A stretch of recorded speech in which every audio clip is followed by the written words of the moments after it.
Welcome to In Her Voice.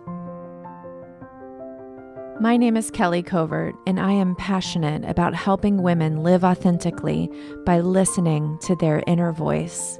Get ready to be inspired by women of all walks of life that have set aside their should-bes and not good enoughs and are standing in their true voice, the voice of wisdom that each and every one of us has inside. Hi, everybody. This is Kelly, and you are listening to In Her Voice, and I'm so excited that you decided to press play today. Thank you so much. I have an amazing guest on the podcast today. Marian Buck-Murray is on, and we are talking about what it means to be a highly sensitive person and how, as highly sensitive people, we can really begin to embrace that and understand how to use it as an advantage. Because I'm sure all of you have had this experience, that's not what I meant to say, experience when someone says, oh, you're just being too sensitive, or why are you always so sensitive? And you know what?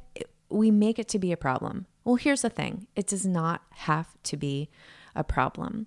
Before we get to the interview today, I just want to remind you that me, Kelly Covert, am over on Instagram. Are you guys hanging out there? Because it's like my total favorite place to hang out with people not in real life. And I know that most of you, I don't get the opportunity to hang out in real life. So come hang out with me on Instagram.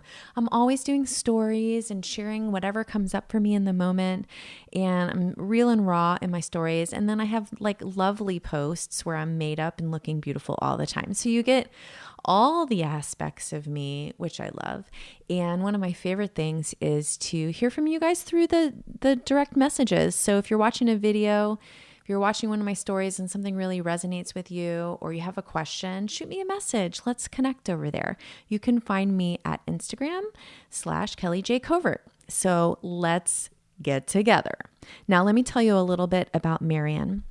Marian Buck-Murray is a certified EFT and matrix re-imprinting practitioner who specializes in helping sensitive, heart-centered, creative people boost courage, confidence, and self-love.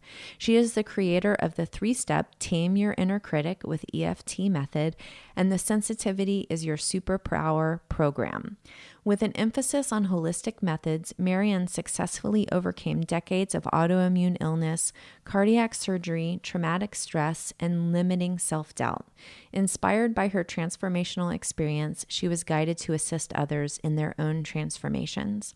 A sensitive empath herself, Marian learned how to manage and embrace her sensitivity so she could use it as her personal superpower. She is passionate about sharing her toolbox of self-help techniques with clients and students who struggle with sensitivity. In addition to her EFT and matrix re-imprinting practice, Marian is a speaker, author, and faculty member at the Academy of Healing Nutrition. She is the creator and host of the podcast Courageous Heartbeats, and you are going to fall in love with her. I know I say that about everybody, but I feel like there's enough love for us to fall in love with everybody. So let's get right to my interview on sensitivity with Marian Buck-Murray.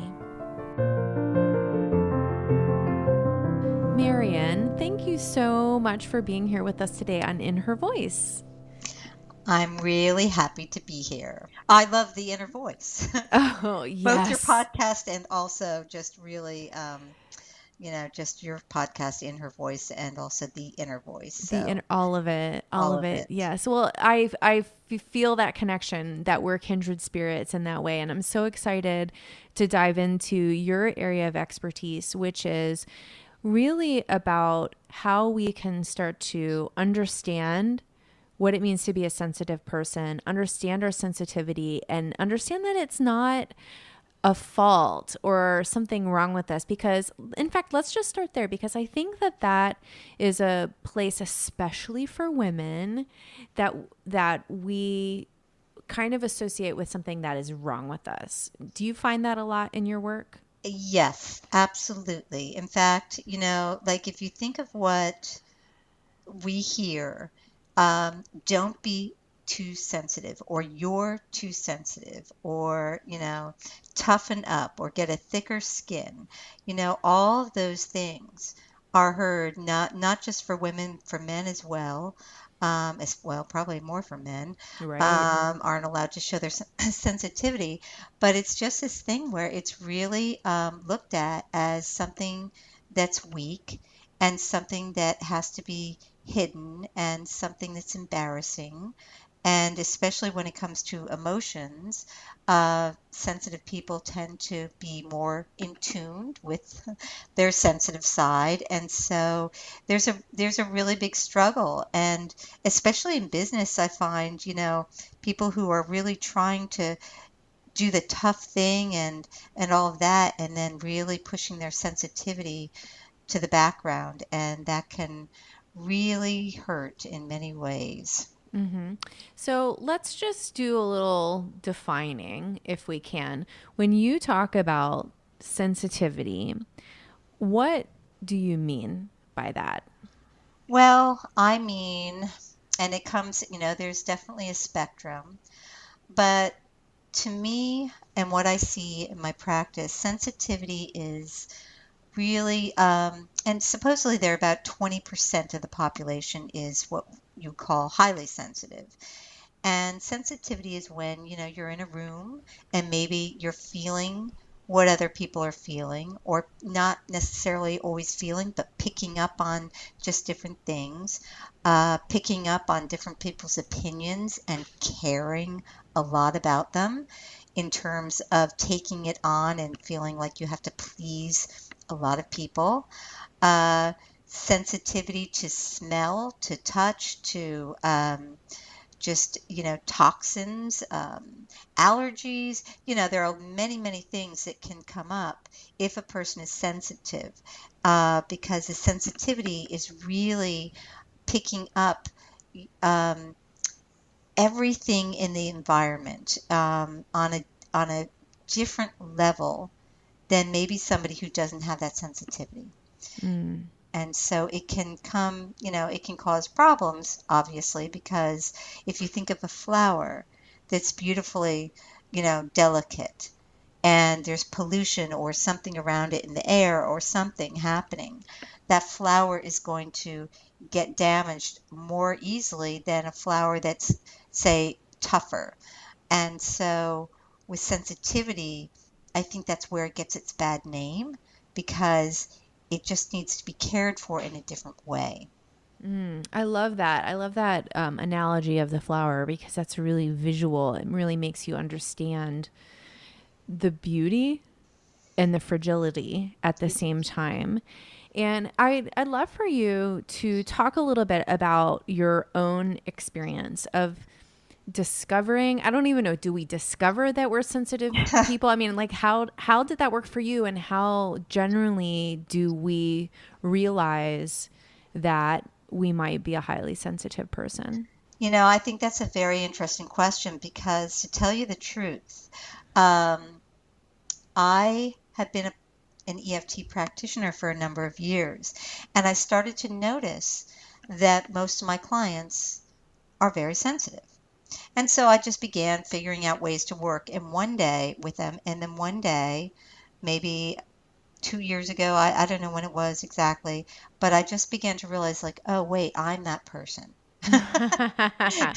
So it sort of had to bang me over the head in terms of, because I wasn't really looking at it that way. Right. And that's the key, is that I realized that if I was looking at my sensitivity in a different way, I was able to help myself in a better way.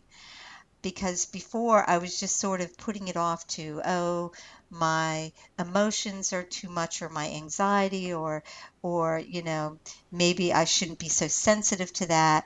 And so it's not that I didn't know that there were sensitivities, it was more that I wasn't realizing that it was actually one of my traits that helped me be sensitive to my clients, or be sensitive to, you know the way people are feeling in a room, or be sensitive to just, my intuition. And so that was one big, really big aha.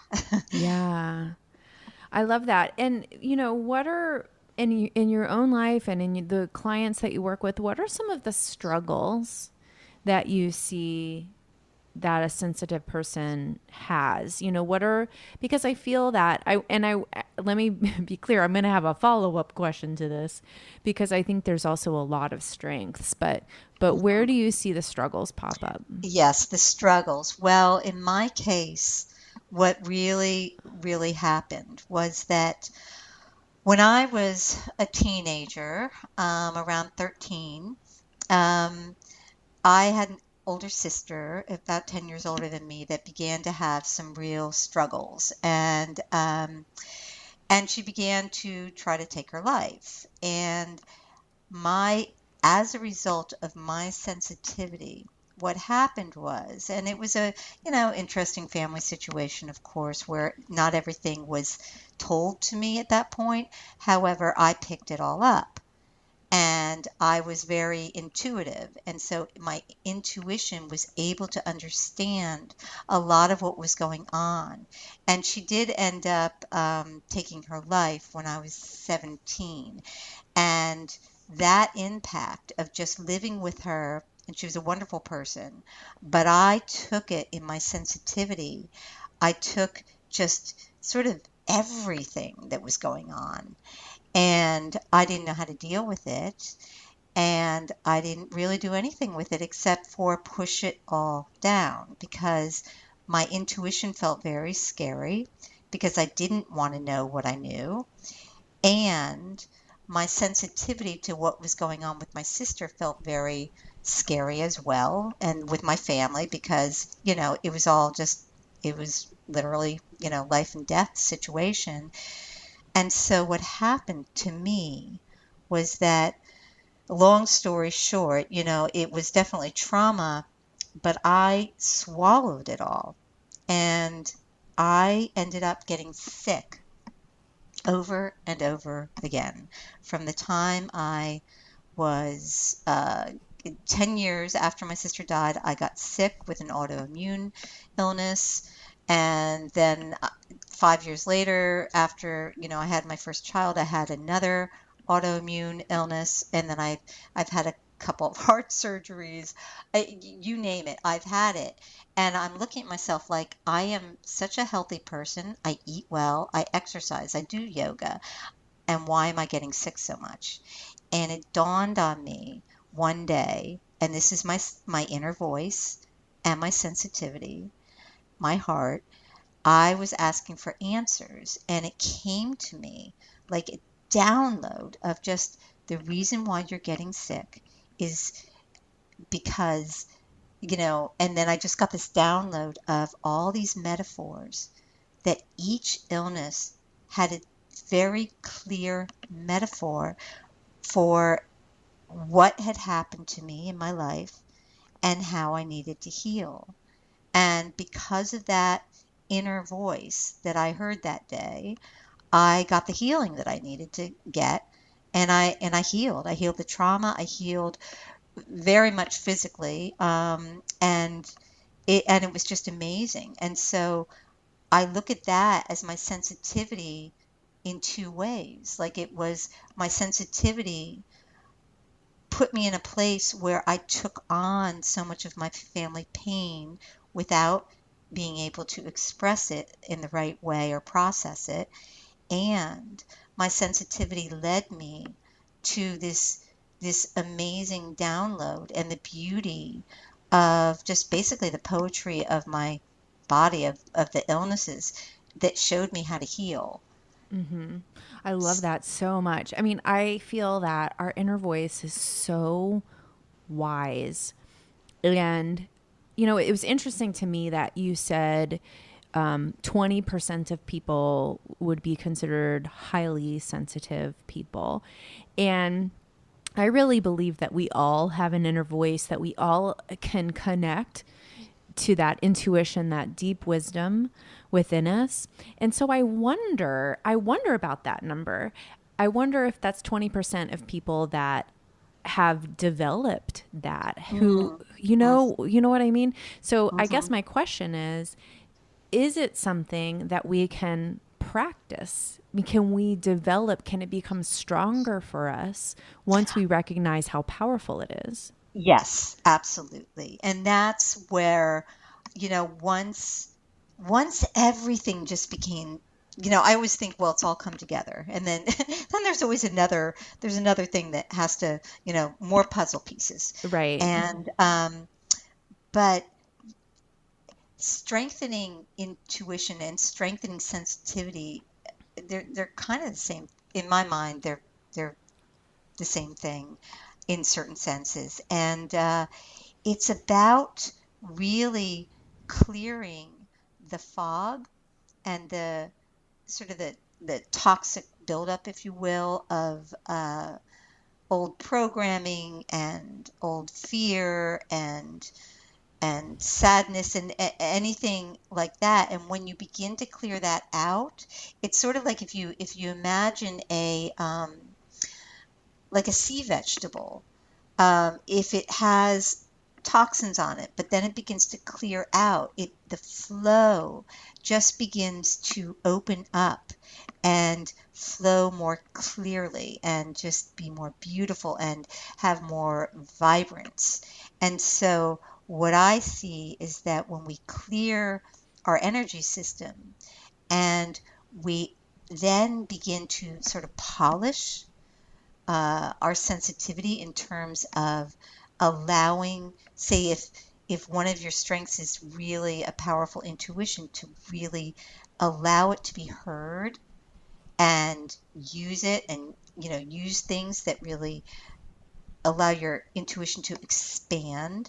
Or if you're artistic or musical or any of the things that come from a really deep sensitivity, to really expand in those areas. And then that just leads to more. Okay. Oh, there's so much there. I just first want to say the word allow to me is such a beautiful word.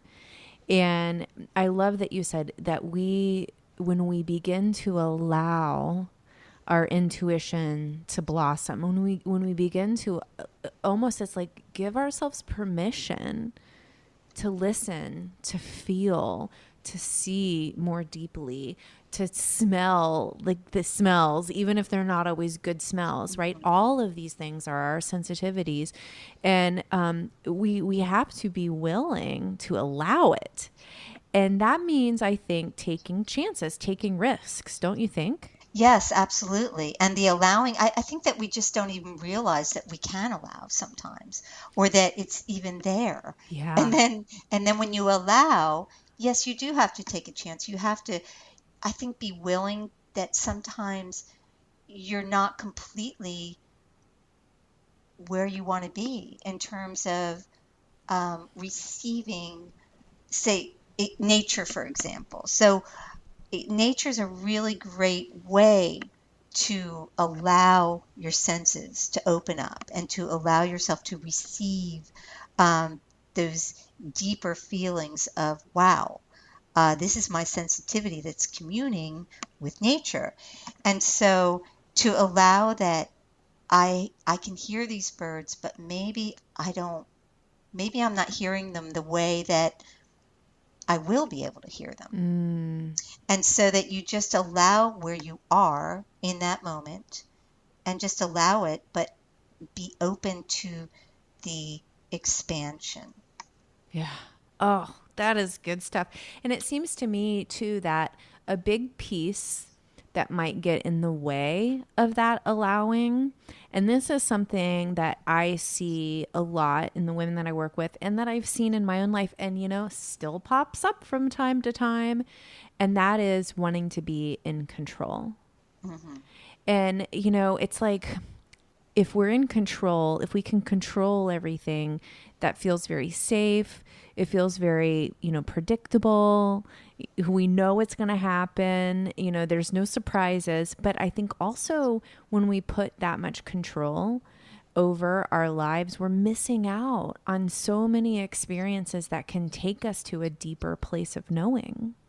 Yes, yes. It's that control of It's really the difference, I think, between being in your head and being in your heart. Yes. And and when you're in your heart, it's just there's an allowing there, or there can be, um, and it is hard to let go of control. And I think, well, for some people like myself, I'm always working on it. I'm always, it's like, okay, I know I need to surrender, and this is hard. Mhm. And it's just a mind game. It's not Mhm. anything but that something is going on in my mind that's hard to let go of. And Right. so, but as soon as I do and I just surrender, that's when all the information comes through. Yeah. Well, and that's why we call it practicing. Hmm. Right? Like this is not a like one and done. I say this all the time. You guys, you're probably tired of hearing me say this, but it is not about like recognizing it one time and being like, "There, I fixed it." It's about continually coming back to it and practicing again and learning again and surrendering again, right? And allowing again all of those things that build us and into who we are.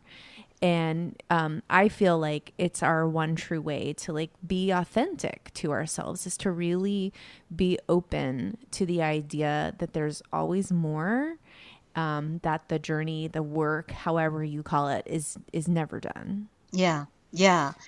And when you realize it's never done, you can relax, because Right. it's like, okay, then I'm okay where I am, as Yeah. long as I keep moving forward, and keep practicing. And it takes, I think, the pressure off the practice, because you can relax around whatever practice it is, whatever work it is, in that it doesn't have to be the end all, or the one and only thing that's going to, sort of save your life.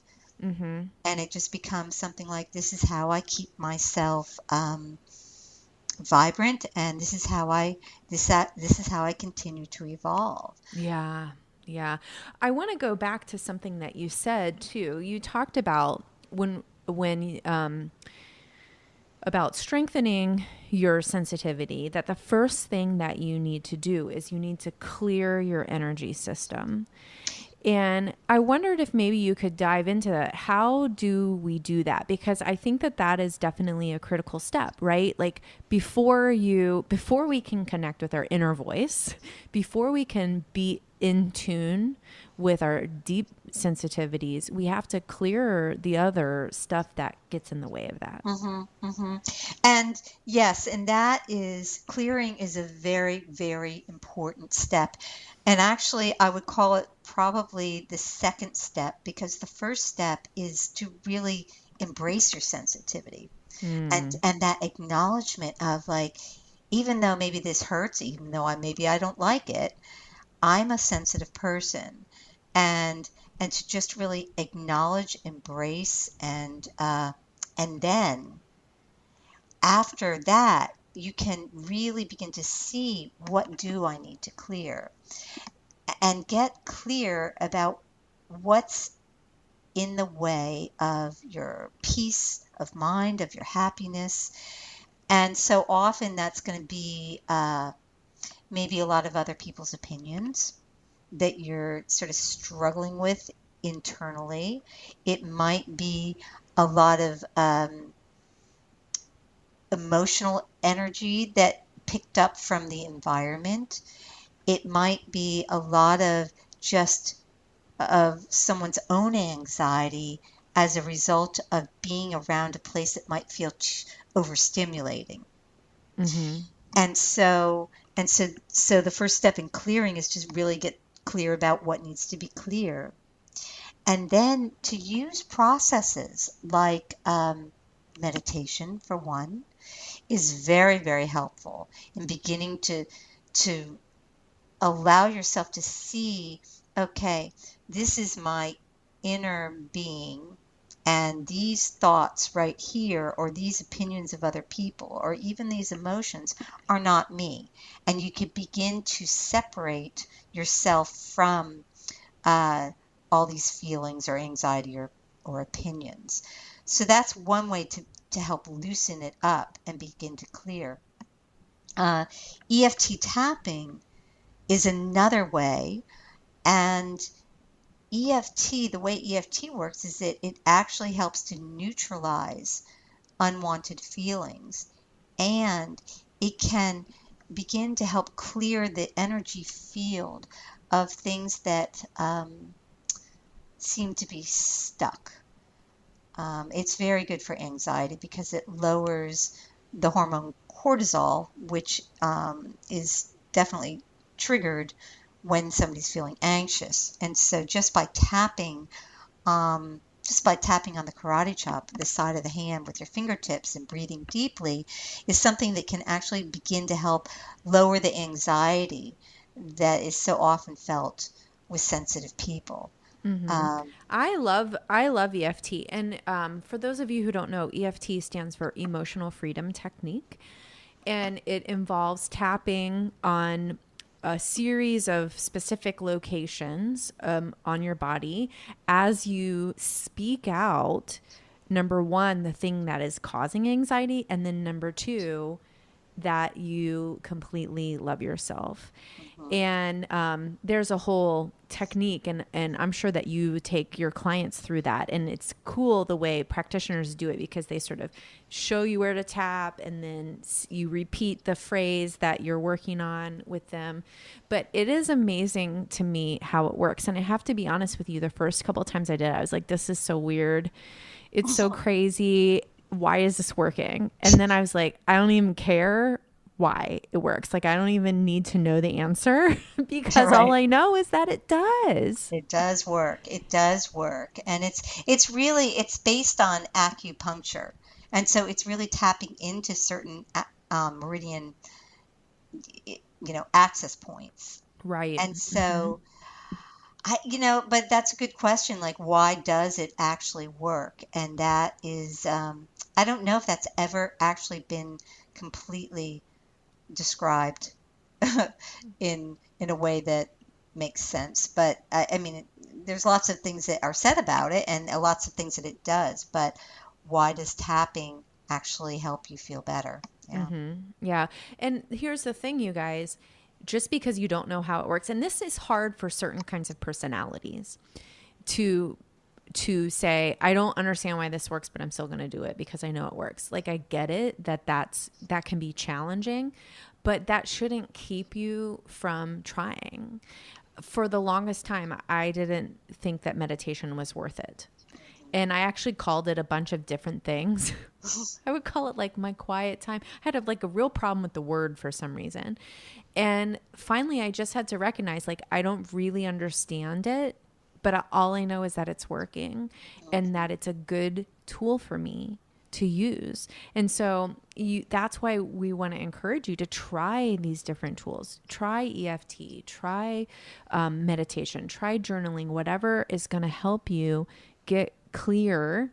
So you get clear on what needs to be cleared, and then you clear that out. And then that makes room for that deep connection with your intuition, with your inner voice, with your sensitivities. And then how can, once we do that, how can we really use them? I mean, in what ways can we take this and use it for good, so to speak? Well, for one thing, we can bring more empathy and compassion into the world. Something we need so much of right now. Right. And so it's about being strong in kindness and being strong in being a compassionate person and allowing that to be a strength. And Marian Williamson talks about, just being having faith in love Mm-hmm. as opposed to always sort of giving in to what's really scary or the hate or anything like that everything that's going on. I think that when people begin to stand up in their sensitivity as a strength, it then becomes something that is way more powerful, as opposed to when we're hiding it and acting like, well, I don't know, but I think that, well, maybe they deserve a chance, sort of that wishy-washy voice that comes up when we're not too sure about our strength. And so strengthening it means allowing it to have a voice. And it also shows up in just really crafting your skills in terms of, the work that I do. It, it demands a lot of sensitivity. Mm-hmm. I wouldn't be able to do my work if I didn't have a lot of sensitivity. And so by doing things to really enhance my sensitivity, by meditating, by giving myself downtime, by really honoring my need for certain self-care rituals, I and meditation, I enhance my ability to work with my clients, and I also begin to really develop my intuitive power to maybe come to new discoveries in my work and new ideas and new um, just new frontiers. Yeah. Yeah, for sure. Um, so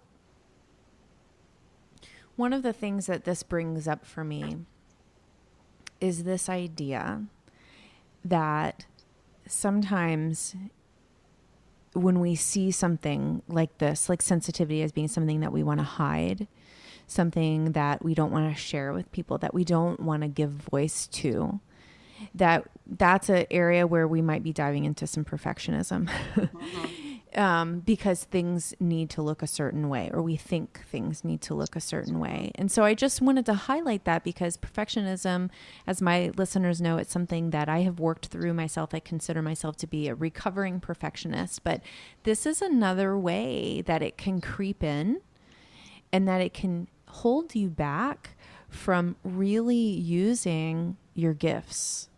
It's about seeing how you are made, your makeup as a person, as gifts. It's all gifts. Yes. And when we can recognize that, then we're open to using that in so many ways. It's so empowering, really. Yes, it's when we see it as a gift, as gifts plural, right? As you say, it changes all of that. And when we let go of the perfectionism of trying to be something that we're not, or trying to be more like something that we think we should be like, and just allow ourselves to be who we are, it changes everything. Mm-hmm. Oh, it's so, so, so good. So, Marian, why don't you share with my listeners about how they can learn more about working with you, about the kind of work that you do, and all of your lovely goodies that you have over on your website? Uh, okay, well, I am an EFT and matrix reimprinting practitioner, so I really specialize in helping sensitive people uh, both embrace, honor, and learn how to manage their sensitivities so that they can turn it into a superpower in their own lives, their Mm, own personal superpower. And so, mm-hmm. by using EFT and matrix and also the heart breath and other techniques, that's how I work with my clients. And my website is marianbuckmurray.com. And on my website, there is a free heart breath meditation that is a free download MP3.